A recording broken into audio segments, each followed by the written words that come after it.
Halo, kembali lagi bareng gue di sini. Ada pepatah yang mengatakan kalau bisa banyak kenapa harus satu? Ya, topik kita hari ini adalah 11 cewek yang bakal jadi haremnya Sido dan masa lalunya. Ya, karena gue lagi malas basa-basi ya, kita langsung ke intinya aja. さあ、私たちのデートを始めましょう。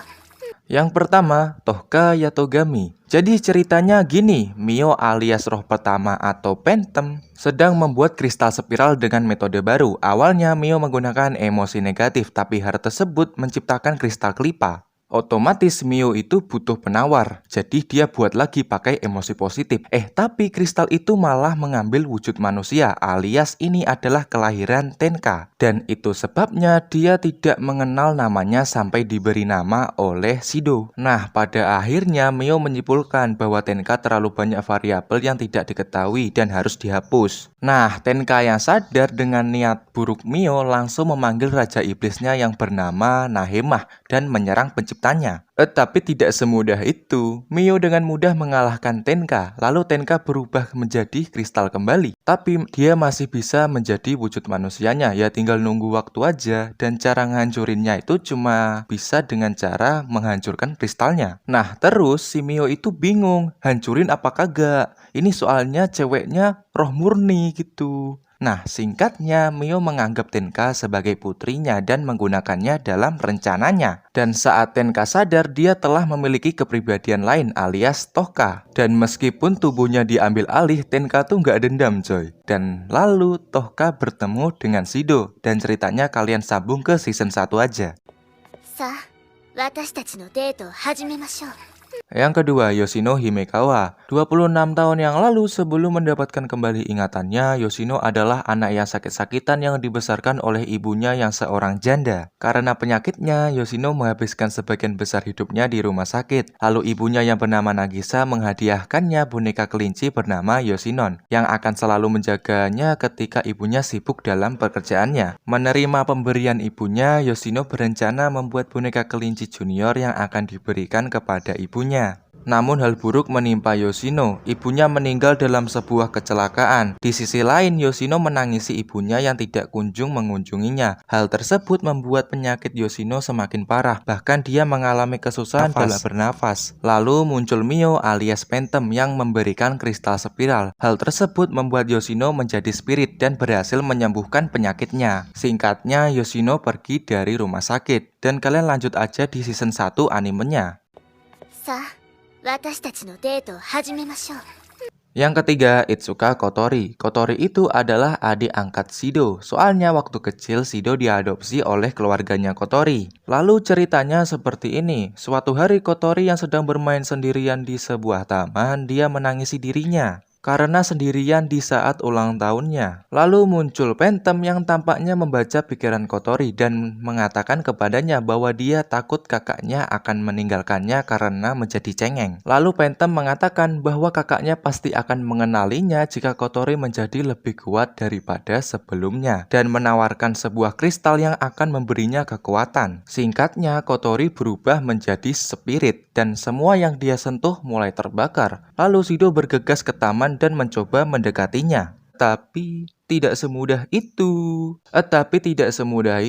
Sido langsung terhempas oleh apinya Kotori. Lalu Phantom mengatakan kepadanya bahwa dia harus menciumnya. Saat dia melakukannya, kimono putih yang ia kenakan mulai menghilang dan api menyelimuti tubuh Sido dan mulai menyembuhkan luka-lukanya. Sido yang melihat rambutnya Kotori yang berantakan memberikan pita berwarna hitam dan memintanya untuk berjanji bahwa dia akan menjadi gadis yang kuat saat memakai pita hitam itu. Melihat itu, Phantom memberikan selamat kepada mereka berdua, lalu menghapus ingatan mereka berdua tentang kejadian barusan. Tidak lama setelah kejadian itu, Ratatox mengundang Kotori dan menjadikannya seorang komandan. Dan keluarganya tidak ada satupun yang tahu. Dan BTW dia masih berusia 8 tahun udah jadi komandan loh.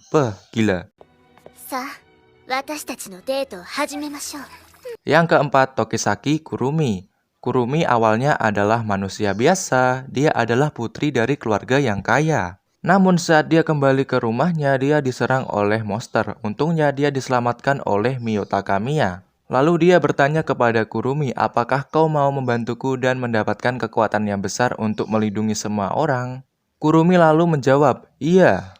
Lalu Kurumi diberikan sebuah kristal yang merubahnya menjadi spirit. Singkatnya, mereka berdua bekerja sama untuk membunuh para spirit yang lepas kendali atau monster tadi. Setidaknya ada 50 lebih yang terbunuh. Singkat cerita, Kurumi mengajak Mio untuk pergi ke rumah temannya yang bernama Sawa untuk melihat kucingnya. Saat di sana, Kurumi langsung kaget melihat Sawa yang terbaring mati saat Mio memegang spiral kristal berwarna merah. Dan ternyata sungguh pahit sekali, Sawa adalah roh yang telah Kurumi bunuh. Mengetahui hal itu, Kurumi mulai menjadi inverse. Namun sebelum dia benar-benar berubah, dia menggunakan peluru keempatnya untuk membalikan masa lalu dan mencegah dirinya berubah. Mio kemudian mengungkap kebenarannya kalau dia adalah roh pertama dan mengatakan kalau dia merubah beberapa manusia menjadi monster dan lalu membunuhnya. Ya, bertujuan untuk memperbaiki kristalnya. Lalu Mio mengeklaim bahwa dia bermaksud untuk mempercayakan kristal spiral kepada mereka yang dipilih. Tetapi dia ragu-ragu ketika ditanya tentang motifnya. Kemudian Mio berterima kasih kepada Kurumi atas semua pekerjaannya. Singkatnya, Kurumi terbangun di kawah raksasa setelah menyebabkan gempa. Di sini Kurumi tidak memiliki ingatan apapun kecuali cara menggunakan kekuatan malaikatnya. Singkatnya, muncul tim AST yang bersiap untuk menyerangnya. Lalu Kurumi melarikan diri ke dalam bayangannya. Lalu dia menggunakan peluru ke-10 pada dirinya sendiri untuk mendapatkan kembali ingatannya. Setelah itu, Kurumi bersumpah dia akan menggunakan cara apapun agar bisa menggunakan peluru ke-12 untuk melakukan perjalanan kembali ke masa lalu. Ya, tujuannya adalah membunuh Mio atau roh pertama dan mencegah keberadaan roh terjadi. Yang kelima dan yang keenam adalah Yamai Basudara alias Kaguya dan Yuzuru. Nah, yang ini sengaja kujadikan satu pembahasan aja karena mereka dulunya adalah satu orang yang bernama Yamai Kazamachi. Ceritanya tuh gini, waktu Yamai berusia 17 tahun, dia menyelamatkan seorang anak yang hampir ditabrak kendaraan. Ya, kita anggap itu adalah sebuah truk. Nah, ceritanya dia berhasil nyelamatin tuh anak, tapi malah dia yang ditabrak terus sekarat. Lalu muncul Mio yang memberikan kristal. Uniknya, kristal itu bereaksi aneh. Jadi gini, waktu Yamai mau lahiran ya, dia sebenarnya punya kembaran, tapi dia udah dipanggil dulu sama yang kuasa gitu ya. Jadi tinggal sisa Yamai. Nah, karena diberi kristal spiral, tuh DNA saudaranya yang masih ada itu bereaksi dan dia terpecah menjadi dua orang, yaitu Kaguya dan Yuzuru. Dan lanjutannya kalian tonton aja season 2 animenya. Yang ketujuh, Miku Izayoi. Ya, seperti biasa, Miku awalnya adalah seorang manusia biasa. Dari kecil dia sudah suka banget sama yang namanya bernyanyi dan dia juga pandai dalam bernyanyi. Namun dia tidak pandai dalam pelajaran dan olahraga. Nah, si Miku ini punya mimpi besar. Dia pengen jadi idol gitu ya. Dan itu menjadi kenyataan coy. Miku debut pertama saat berusia 15 tahun dan lumayan sukses. Tapi karirnya harus berhenti karena Miku menolak tidur bersama produsernya. Ya kalian paham lah maksud gue. Karena hal itu muncul skandal palsu tentang Miku dan dia dibenci oleh agensi dan penggemarnya. Hal itu membuat Miku menjadi sangat stres dan hendak untuk bunuh diri. Lalu muncul Phantom yang memberikannya kristal dan merubahnya menjadi seorang spirit. Setelah itu dia kembali debut menggunakan kekuatan rohnya dengan menggunakan nama panggung baru yaitu Miku Izayoi. Ya karena produsernya itu dia sekarang benci terhadap semua pria. Ya untungnya sih Miku tuh nolak tuh ajakan produser yang bangsat itu ya. Coba ini ceritanya di Neko gitu ya. Udah jebol coy. Untung ini masih segel. Tapi ya satu-satunya pria yang disukai Miku adalah Shido itu. Ya kalian tau lah kalau nonton animenya ya. Yang kedelapan, Natsumi Kyouno. Ini gue mau ceritain tapi sedih anjir. Jadi ceritanya gini ya. Natsumi tumbuh sebagai anak haram dalam keluarganya yang kejam, di mana ibunya hanya menggunakannya untuk mendapatkan uang dari ayahnya. Nah, si ibunya ini menolak memberikan makanan kepada Natsumi dan selalu meremehkannya karena jelek. Nah, si Natsumi ini cuma bisa makan pas makan siang di sekolahnya. Dan sedihnya di sekolah dia tuh nggak punya teman coy. Nah, yang bikin gue sedih banget tuh pas liburan musim panjang sekolah ya. Itu, makan bagi Natsumi itu udah ibarat hidup sama mati. Ibunya tuh maaf ya, gue mau bilang ya, bangsat banget coy. Anaknya nggak dikasih makan. Pegang bahan makanan aja diancam dibunuh. Gue tahu ini fiksi tapi sedih anjir. Nah, Natsume tuh ngisi energinya cuma pakai gula sama kecap yang diencerin pakai air keran. Terus diminum. Kalau ada margarin aja udah berkah bagi dia, coy. Seketika gue bersyukur banget dah bisa makan pagi, siang, sore ya kan ya. Ya, meski sekarang lagi diet sih. Lalu suatu hari mereka mendapatkan kabar kalau ayah Natsume sudah meninggal dunia dan sumber uang ibunya sudah hilang. Nah, gua nggak tahu nih ibunya tuh manusia apa bukan ya. Tuh ibunya nyuruh Natsume buat ngejual tubuhnya agar ibunya dapat uang. Nah, si Natsume otomatis menolak lah. Lalu ibunya memarahinya dan mencekik lehernya. Untungnya nih, Mio datang pas waktu yang tepat lalu menawarkan kekuatan kepada Natsume yang sudah putus asa. Singkatnya, Natsume berubah menjadi seorang spirit. Lalu Natsume merubah ibunya menjadi seorang kata ya, sebuah kata dan hendak menginjaknya, tapi nggak jadi. Singkatnya, Natsume pergi entah kemana.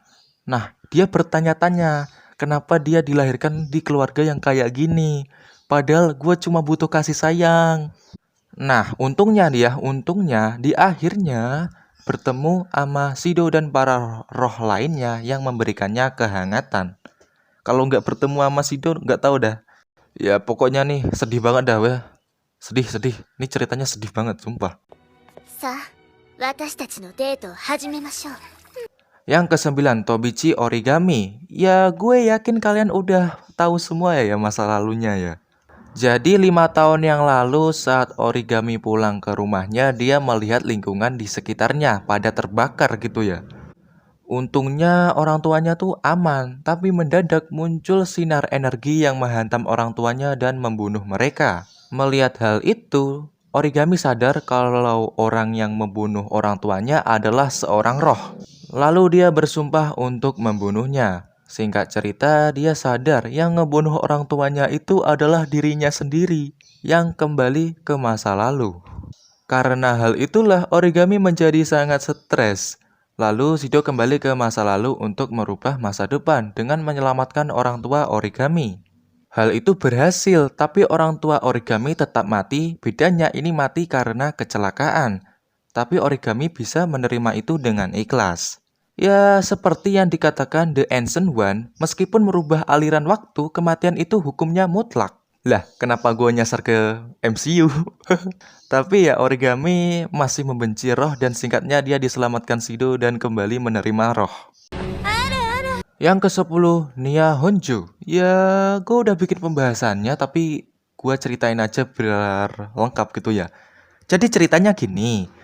Nia awalnya adalah manusia biasa dari kecil, doi suka banget sama dunia manga dan video game 2 dimensi. Lalu sekitar 27 tahun yang lalu, Nia mengalami kejadian yang membuatnya kehilangan keinginan untuk hidup. Dan tiba-tiba muncul Phantom yang memberikannya kristal spiral dan merubahnya menjadi roh. Saat menjadi roh, dia kehilangan ingatannya. Lalu Nia menggunakan kekuatannya untuk mencari tahu apa yang terjadi pada dirinya di masa lalu. Tapi dia malah menemukan sisi gelap manusia yang membuat Nia tidak bisa mempercayai siapapun. Hal tersebut membuat Nia mengasingkan diri ke dunia 2D dan dia menjadi seorang mangaka dengan nama pena Souji Honjo. Tapi ya pada akhirnya dia bisa hidup bermasyarakat dengan menganggap manusia sebagai NPC. Tapi apesnya Nia ditangkap oleh Ellen dari organisasi DIM ya. Di sana Nia disiksa agar mengeluarkan mode inverse-nya. Tapi untungnya dia diselamatkan oleh Shido yang menembak jatuh pesawat DIM. Dan lanjutannya kalian tonton aja di video gue sebelumnya ya. Yang ke-11, Mukuro Hoshimiya. Ya gue udah bikin pembahasannya ya, malah beberapa hari yang lalu. Kemarin mungkin uploadnya ya. Tapi ya biar lengkap kita ceritain aja. Jadi ceritanya gini. Mukuro dulunya adalah anak yang kesepian dan tidak punya keluarga. Singkatnya dia diadopsi oleh pasangan suami istri. Ya intinya Mukuro ini mirip-mirip lah sama Shido. Lalu dia mendapatkan keluarga baru dan kakak perempuan dari anak kandung keluarga barunya itu. Setelah itu kehidupan Muku menjadi sangat bahagia dan dia sangat dekat dengan kakak perempuannya yang selalu memuji rambutnya. Singkat cerita, mereka berdua pergi ke Menara Tenggu untuk melihat bintang bersama dengan teman kakaknya. Nah, si teman kakaknya ini bilang kepada kakaknya atau kepada Muku juga kalau rambut Muku itu terlalu panjang dan menyarankan untuk memotongnya. Dan si kakaknya ini menyetujuinya. Nah, Muku itu langsung sakit hati dan nganggep kalau kakaknya lebih mencintai temannya daripada dirinya. Lalu saat Muku gelisah, dia dihampiri oleh Mio yang memberikannya kristal dan merubahnya menjadi roh. Singkatnya, Muku menggunakan kekuatannya untuk menyegel ingatan setiap kenalan keluarganya, sehingga mereka akan mencintainya saja. Tapi keluarganya yang tahu langsung marah dan menegur Muku. Karena dimarahi, Muku merasa kehilangan kasih sayang dari keluarganya dan memutuskan menyegel ingatan keluarganya tentang dirinya. Dan menyegel juga ingatannya sendiri dan emosinya. Lalu Muku mengasingkan diri dengan pergi ke luar angkasa. Dan lanjutannya kalian tonton aja video gua sebelumnya. Oke, itu tadi yang bisa gue sampaikan di video ini. Maaf kalau gue nyampainnya agak belibet sedikit ya. Soalnya kenapa ya? Agak gimana gitu ya? Agak susah sih bacanya ya. Bukannya gue buta huruf. Cuma kalau rekaman tuh agak susah gitu ya bacanya ya. Dan menurut kalian siapa nih cerita masa lalu yang paling sedih ya? Kalau menurut gue sih Natsumi ya. Natsumi paling sedih ya. Oh ya, kalau tadi waktu bahas yang Natsumi, audio gua ada beb-bebnya, maaf ya. Ini agak error atau gimana gitu ya ini. Oke lah, itu tadi video gua. Yuk sub channel gua biar gua cepet monet dan bikin gua bahagia gitu ya. Oke, semoga kalian di sana bahagia dan sehat selalu. Gua pamit dulu. Bye.